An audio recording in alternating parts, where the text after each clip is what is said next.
दोस्तों, अक्सर देखने में आता है कि हम किराए पर मकान तो दे देते हैं, लेकिन किराएदार हमें समय से किराया नहीं देता है या फिर कब्जा करने की फिराक में मकान खाली नहीं करता है और मकान पर कब्जा कर लेता है। इसी से रिलेटेड एक सुप्रीम कोर्ट का लेटेस्ट जजमेंट है जो ऐसे मामले में आपके काम आएगा। नमस्कार दोस्तों, मैं हूं आपका एडवोकेट विवेक पांडे और आप देख रहे हैं आपका अपना चैनल लीगल पोजर। दोस्तों, अगर अभी तक आपने हमारे चैनल को सब्सक्राइब नहीं किया है तो सब्सक्राइब अवश्य कर लें, क्योंकि लॉ से रिलेटेड ऐसे ही कंटेंट हम आप तक लाते रहेंगे। दोस्तों, अगर मकान मालिक अपने किराएदार से मकान खाली करने के लिए कहता है पर किराएदार मकान खाली नहीं करता, उसकी मंशा मकान पर कब्जा करने की है, तो मकान कब्जे को लेकर एक बार फिर से सुप्रीम कोर्ट का अहम फैसला आया है, जिसमें सुप्रीम कोर्ट ने कहा है कि अगर मकान मालिक को ज़रूरत है तो किराएदार को मकान खाली करना ही पड़ेगा। और ये बात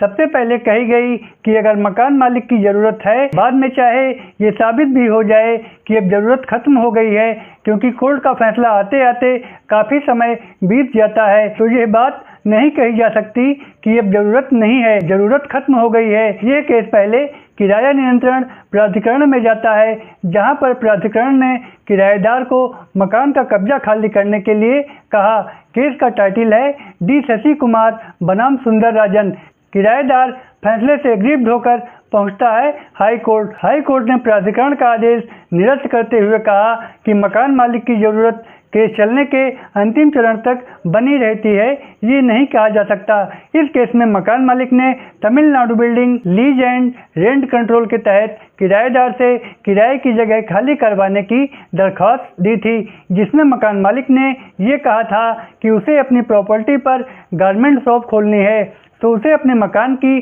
ज़रूरत है और किराएदार मकान खाली करने को तैयार नहीं है। जब ये मामला आखिरकार सुप्रीम कोर्ट पहुंचता है तो सुप्रीम कोर्ट में इस केस की सुनवाई जस्टिस आर भानुमति और इसके बोनपास कर रही थी। मामले की गहन जांच करने के बाद हाई कोर्ट के फैसले को निरस्त करते हुए माननीय सुप्रीम कोर्ट ने कहा कि इस केस में ऐसा कोई साक्ष्य सबूत नहीं है जिससे ये क्लियर हो सके कि जिस जरूरत को लेकर मकान मालिक ने मकान खाली करने की याचिका दायर की थी, वो ज़रूरत अब खत्म हो चुकी है, क्योंकि मकान मालिक ने 2004 में केस फाइल किया था, जिसका फैसला प्राधिकरण ने 2011 में सुनाया और मामला हाई कोर्ट पहुंचने के बाद 2017 में फैसला आता है, यानी 13 साल का समय बीत गया है। तो सुप्रीम कोर्ट इस नतीजे पर पहुंचती है कि जजमेंट प्रोसेस लंबा होने के कारण किसी को उसके मकान से वंचित नहीं किया जा सकता, क्योंकि अगर ऐसा फैसला नहीं हुआ तो किराएदार ऐसा ही करते रहेंगे